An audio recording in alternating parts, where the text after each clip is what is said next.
In the beginning, God created heavens and the earth. Now the earth was formless and empty. Darkness was over the surface of the deep, and the Spirit of God was hovering over the waters. And God said, "Let there be light." And there was light. God saw that the light was good, and he separated the light from the darkness. God called the light day, and the darkness he called night. And there was evening, and there was morning, the first day. And God said, "Let there be a vault between the waters to separate water from water." So God made the vault and separated the water under the vault from the water above it. And so it was. God called the vault sky, and there was evening, and there was morning the second day. And God said, "Let the water under the sky be gathered to one place, and let dry ground appear," and it was so. And the gathered waters he called seas, and God saw that it was good.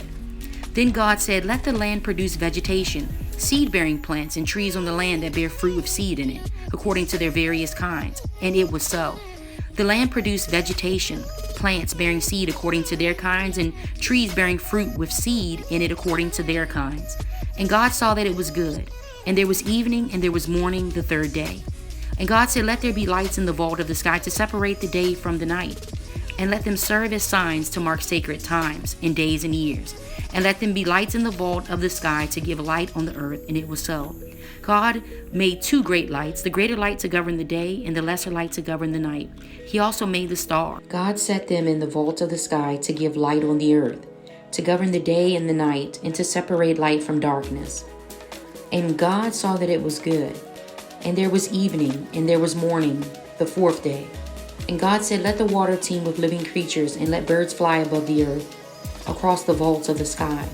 So God created the great creatures of the sea, and every living thing with which the water teems and that moves about in it, according to their kinds, and every winged bird according to its kind. And God saw that it was good. God blessed them and said, "Be fruitful and increase in number, and fill the water in the seas, and let the birds increase on the earth." And there was evening, and there was morning the fifth day. And God said, "Let the land produce living creatures according to their kinds, the livestock, the creatures that move along the ground, and the wild animals, each according to its kind." And it was so.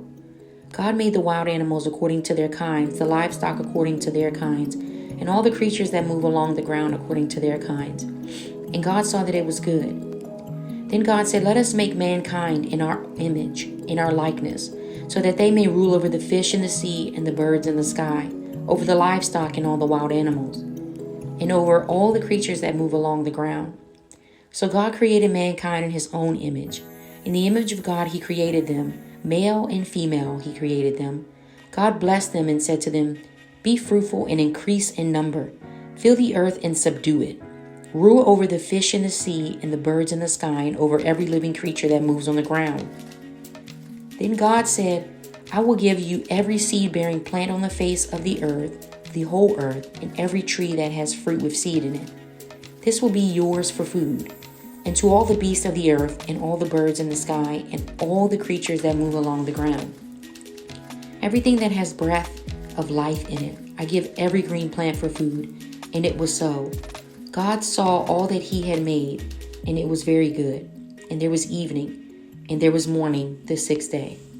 By the seventh day, God had finished the work he had been doing. So on the seventh day, he rested from all his work. Then God blessed the seventh day and made it holy, because on it he rested from all the work of creating that he had done.